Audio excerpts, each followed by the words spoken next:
हे आपण आता इथे आहे अभ्युदय ग्लोबल विलेज स्कूल या शाळेमध्ये.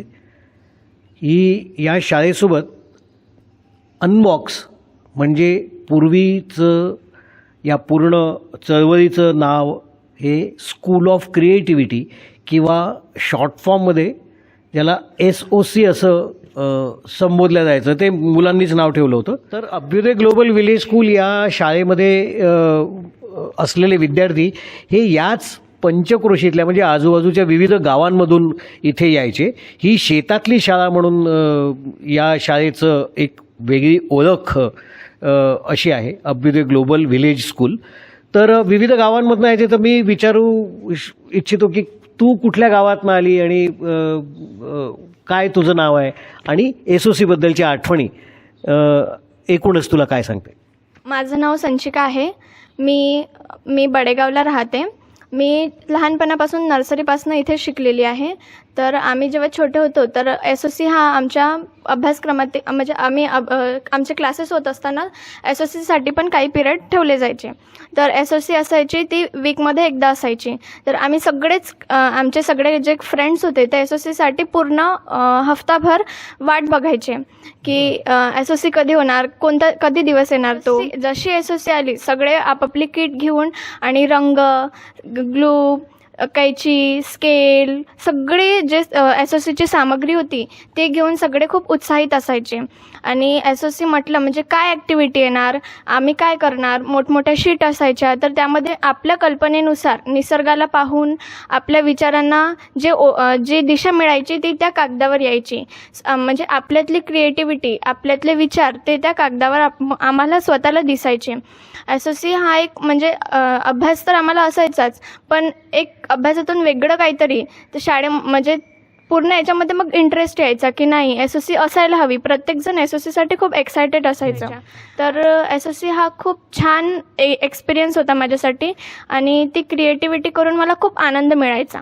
मी आता एक शब्द प्रयोग केला, SOC आली, त्याची मला मोठी गंमत वाटायची. SOC आली म्हणजे ॲक्टिव्हिटी करण्याची संधी आली असं मी समजतोय. माझं नाव कृतिका आहे आणि मी जवळच एक गाव आहे टेमुर्डो, इथे मी राहते. मी पण 3 वर्ष झाले SOC करत आहे आणि SOC केल्यामुळे पण आता माझ्यात भरपूर काही बदल जाणवते. तर आम्ही सगळे फ्रेंड्स खूप आतुर राहायचो की SOC कधी येईल बा, आणि सगळेजण खूप उत्साहित असायचो. आणि मला एक आठवते SOCबद्दल की सगळे मुलांचा एक उपक्रम आला होता की आपण एक मोठे घर आले होते आणि त्याला आपल्याला ड्रॉइंग करायची होती. तर ते मला आताही आठवते आणि जेव्हा पण मला शाळेची खूप आठवण येते तर मी तो व्हिडिओ नक्कीच बघते SOCचा. आणि SOCचा आणखी एक आठवते की आपल्याला एक बलून मिळाले होते आणि त्याला आपल्याला म्हणजे जे काना आहे, डोळे आहे, ते वेगवेगळे कप मिळाले होते. कपाला लावून आपण ते बलूनला आपल्याला क्रिएटिव्ह बनवायचं होतं. तर आणि हे मुलांसाठी म्हणजे आमच्या सगळ्यांसाठी हे खूप उपयोगी झालं हे उपक्रम. आणि जेव्हा मी SOC करायची तेव्हा पण म्हणजे माझ्या जे मी विचार होती ते मी त्या एका शीटवर उतरवायची. तर ते सुद्धा माझ्यासाठी खूप छान होतं. बरं, आता अजून सर्वात महत्त्वाचं हे आहे की ज्या गोष्टी आपल्या आठवणीतल्या असतात तर त्या आत्तापर्यंतही का बरं लक्षात राहिलेल्या आहे, हे का बरं तुम्हाला वाटतं? किंवा खूप साऱ्या गोष्टी घडल्या असतील पण त्यातल्या अगदी हिने जसं फुग्याबद्दल सांगितलं तर ती एखादीच गोष्ट लक्षात राहून जाते. तर ती का लक्षात राहून गेली याच्याबद्दल तुम्हाला काही जाणवत असेल तर ते तुम्ही सांगा.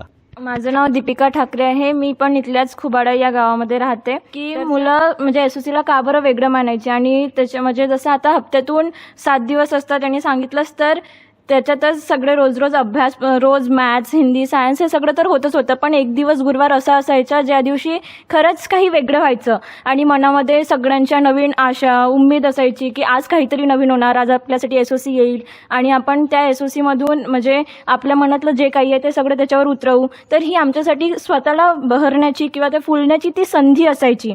तर त्या संधीसाठी ती इतर दिवसांपेक्षा खूप वेगळी असायची. कारण त्या दिवशी रंगांसोबत खेळायला मिळायचं, नवीन म्हणजे उपक्रम राबवायचो आम्ही त्या दिवशी.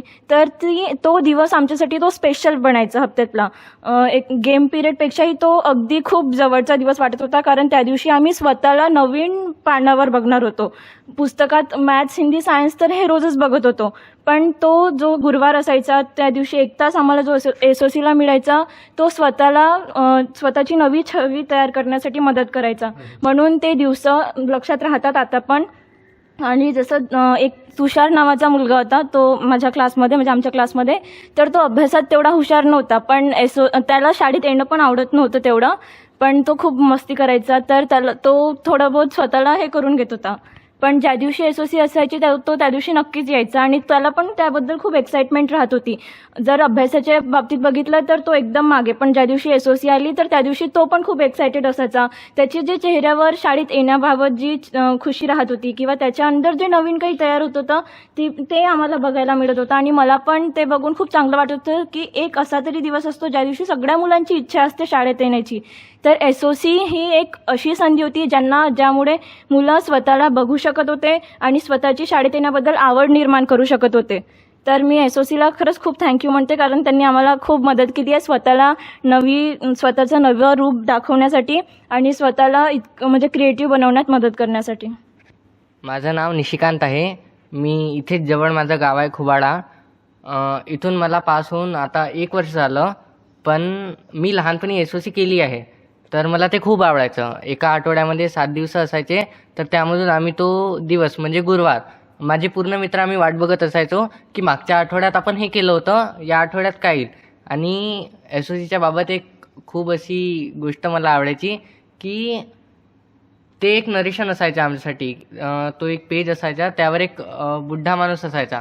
तो आम्हाला सांगायचा की या आठवड्यात तुम्हाला काय काय आम्ही देणार आहोत, आणि ते अशा वेळेमध्ये सांगायचा. ते आम्हाला आवडायचं आणि आम्ही आतुर असायचो की यावेळेला आम्हाला काय इंटरेस्टिंग करायला मिळेल.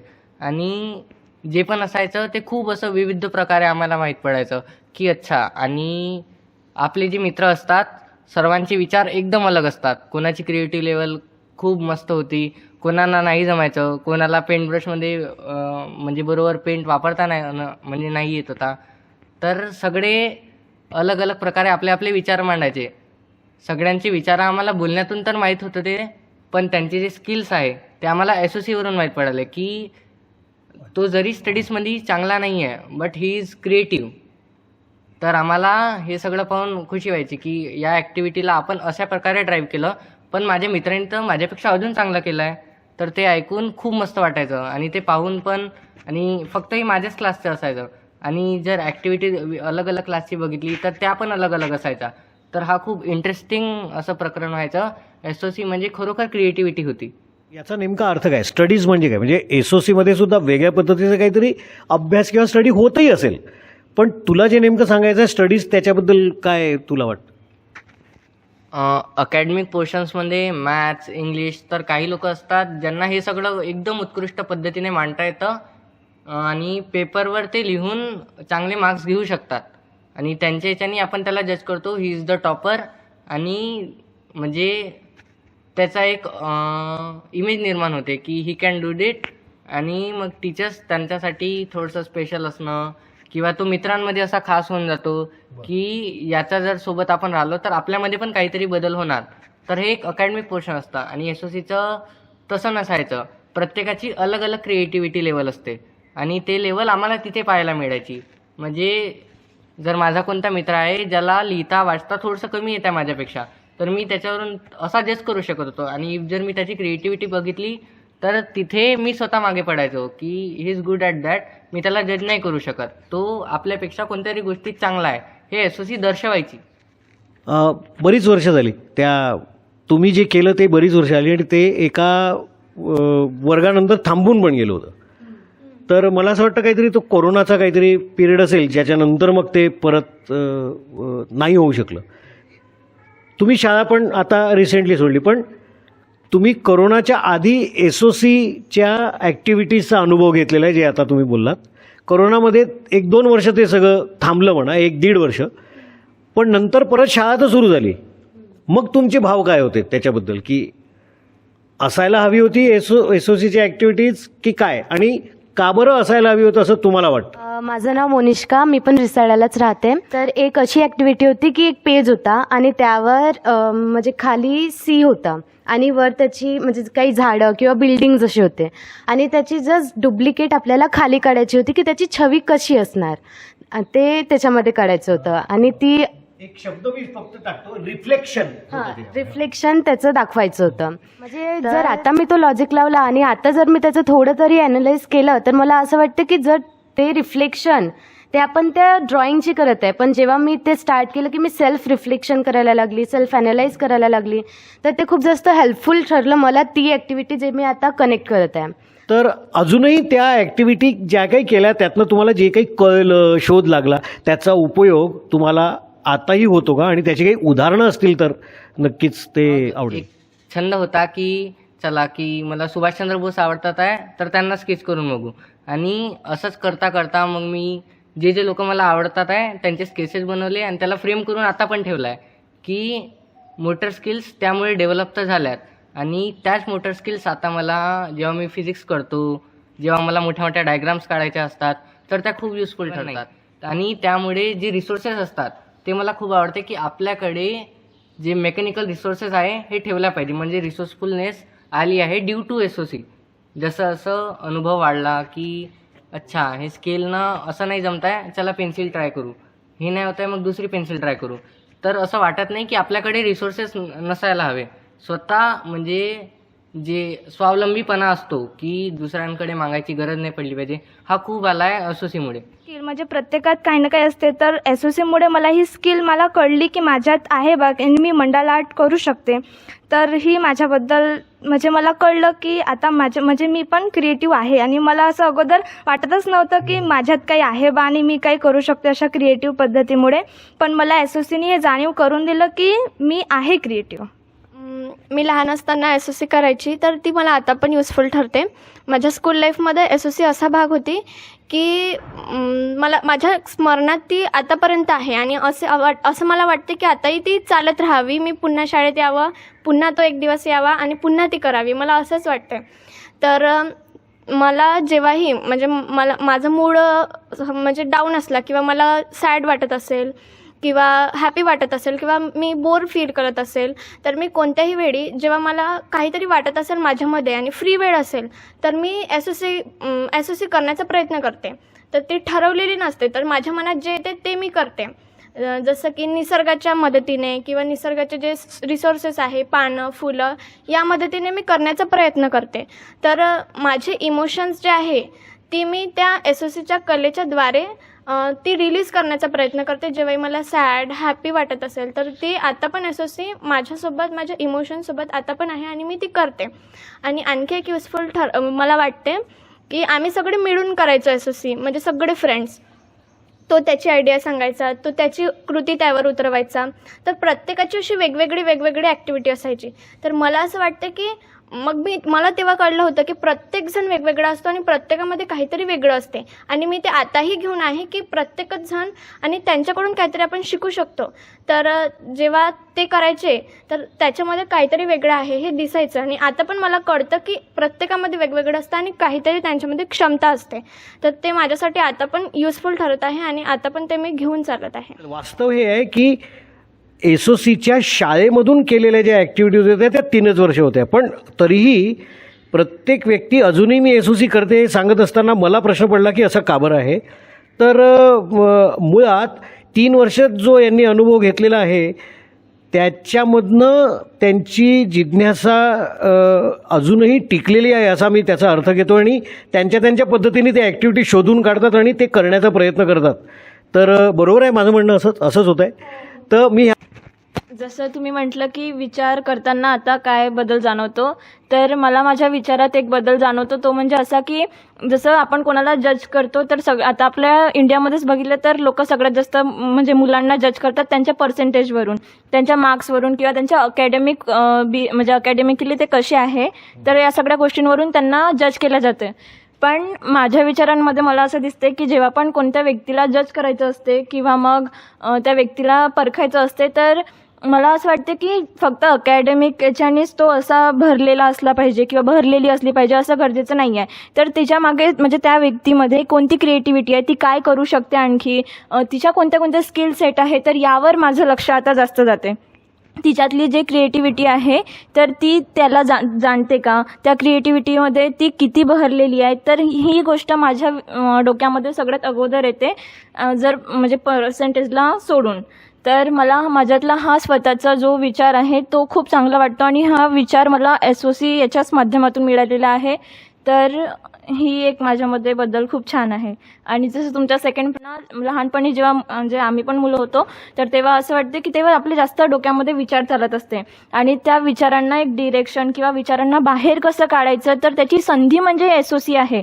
तर ही संधी सगळ्याच मुलांना मिळाली पाहिजे. त्यांनी त्यांचे विचार कागदावर उतरवले पाहिजे, त्यांना समजलं पाहिजे, ते जाणले पाहिजे आणि समोर त्याच्या मदतीने आपल्या आयुष्यामध्ये पुढचे स्टेप्स घेतले पाहिजे. की नवीन पिढीला हे उपयोगी पडेल का, तर मला वाटते की नक्कीच पडेल. आणि म्हणजे लहान असताना जी आपली विचारक्षमता असते किंवा जी सृजनशीलता असते तर त्याला एक नवीन दिशा देण्याचं काम, आपल्या विचारांना एक नवीन दिशा देण्याचं काम SOC करते. तर त्यामुळे नक्कीच लहानपणी हे SOC आम्हाला पण उपयोगी पडली आणि पुढच्या याला पण नक्कीच उपयोगी पडणार. कारण आता या AIचं जनरेशन आहे आणि यानंतर पण असं असणारच की खूप जास्त AIचा यूज असणार आणि साधे ड्रॉइंगसुद्धा करण्यासाठी एक इमेज क्रिएट करू शकतात ते. तर तिथे आपल्याला डोक्याला ताण काही द्यावंच नाही लागणार. तर मला असं वाटतं की जर ते राहणार तर ते सगळं आपण क्रिएटिव्ह आपण त्या AIला न देता जर आपण स्वतः ते हे केलं तर आपण थोडं म्हणजे ब्रेननी पण ग्रोथ होऊ शकते आपला. आणि जे क्रिएटिव्हिटी आपण जसं तिने सांगितलं की आपण पानावर उतरवू ते सुद्धा खूप छान होऊ शकणार. आत्ताच्या वयात तशाच पद्धतीच्या समजा ॲक्टिव्हिटीज तुम्हाला दिल्या तर तुम्हाला त्याचा उपयोग होईल का असं तुम्हाला वाटतं का या वयात सुद्धा? तर मला असं वाटतं जर या वयातही दिलं तर आता सगळ्यांच्या लाईफ थोड्या बिझी आहे म्हणजे स्कूल याच्यामुळे, पण दिलं तर एक नवीन मजा म्हणून जर याचा पर्स्पेक्टिव्ह चेंज केला की आपल्या मजेसाठी आहे, हे स्वतःसाठी आहे, स्वतःच्या फनसाठी आहे, तर हे खरंच खूप या वयात पण हेल्पफुल राहील. या वयामध्ये प्रोव्हाइड करणं म्हणजे स्वतःसाठी वेळ काढणं होईल याच्यासाठी. आणि जे की म्हणजे मुलं या वयात आल्यावर थोडीशी मीपणा येऊन जाते, विसरून जाते आणि बाहेरच्या जगामध्ये खूप जास्त लक्ष होऊन जाते, डिस्ट्रॅक्ट पण होते. तर SOC हेल्प करेल या वयामध्ये स्वतःकडे लक्ष देण्यासाठी, स्वतःला वेळ देण्यासाठी आणि एका म्हणजे थोडं स्वतःला फन पण करता येईल याच्यासोबत. तर हे हेल्पफुल ठरू शकते मला असं वाटतं. मला असं वाटतं की लहान मुलं असो, टीनेजर्स असो किंवा यंग लोक असो किंवा म्हातारे लोक असो, प्रत्येकालाच हे करायला आवडेल आणि मी प्रत्येक वयामध्ये हे करण्यासाठी मी उत्सुक असणार आणि हे प्रत्येकच वयामध्ये प्रत्येकच व्यक्तीला उपयोगी नक्कीच पडेल मला असं वाटते. प्रत्येकजण आपापल्या लाईफमध्ये खूप बिझी असतो, त्याला म्हणजे फॅमिली, फ्रेंड्स, अभ्यास, कामं सगळ्यामध्ये तो बिझी होऊन जातो. पण एक स्वतःसाठी काहीतरी वेळ, स्वतःचे इमोशन्स, स्वतःचे विचार व्यक्त करण्याची जी संधी आहे ती SOC पुढे आहे आणि त्यामुळे आपल्याला स्वतःची जाणीव होते की मी काय आहे, माझे विचार त्यावर प्रकट होतात. तर ती उपयोगी पडेलच नक्कीच. आणि बाहेरच्या जगामधनं स्वतःसाठी मला माझे इमोशन कळतील, इतरांसोबत ते इंटरॅक्ट होऊ शकतो आपण, पण मी स्वतःसोबत इंटरॅक्ट होऊ शकणार, तर त्यासाठी उपयोगी पडेल SOC. म्हणजे माझं एक हे आहे, मला दुसरे क्लासेस जर मिस झाले असते ना होत होते ना मला तितका खंत नाही वाटत होता. पण जे थर्सडेचा जो क्लास मिस होत होता आणखी पूर्ण स्कूल म्हणजे SOC सुद्धा मिस होत होती, तर तेव्हा थोडंसं वाईट वाटत होतं की आजची SOC गेली, म्हणजे ह्या हफ्त्यातलं गेलं तर मग पुढचा हफ्ता आणखी खूप दिवस आहे, तर ते खूप वाईट वाटायचं. तेच बाकीचे क्लासेसचे मला घरवाली ॲक्टिव्हिटी आठवते की मोठ्या क्लासपासून म्हणजे 3-4 क्लासचे मुलं जे होते त्यामध्ये मिक्स होते. तर सगळ्यात मोठा दादा, मग त्यापेक्षा छोटा, तर त्यामध्ये मला असं वाटतं की मी खूप छोटी होती म्हणजे त्या ग्रुपमध्ये. तर सगळ्यांचे कोणी गवत बनवलं, कोणी आभाळ बनवलं, कोणी घराला रंग दिला, कोणी फर्निचर बनवलं, सगळ्यांनी असं वेगवेगळं केलं आणि सगळ्यांचे कलर्स त्यामध्ये ॲड होते. तर सगळ्यांचं मोठ्यापासून तर छोट्यापर्यंत सगळ्यांचं आमचं एक घर बनलं होतं आणि ते आमचं घर होतं सगळ्यांचं. आणि सगळ्यांनी मोठ्यापासून तर लहानपर्यंतमध्ये एक कोऑर्डिनेशन जमलं होतं, बातचीत झाली होती आमची की हो असं केलं तर असं होईल, असं केलं तर छान होईल. तर ते आणि तो घर बनवण्यावाली जी ॲक्टिव्हिटी होती ती आमच्या समरमध्ये झाली होती. ती म्हणजे शाळेचा शेवटचा दिवस होता तो. तर शाळेचा शेवटचा दिवस इतका सुंदर झाला त्या सगळ्या ॲक्टिव्हिटीमध्ये, इतकं मोठं घर आणि खूप सारे रंग, तर खूप छान वाटलं ते. आणि पूर्ण मग समरमध्ये ती आठवण, शाळेचा शेवटचा दिवस म्हणून ती आठवण राहिली. आणि आणखी एक ॲक्टिव्हिटी आठवते की खूप मोठी शीट होती आणि खूप सारे रंग होते. तर आम्ही ते रंग असे खूप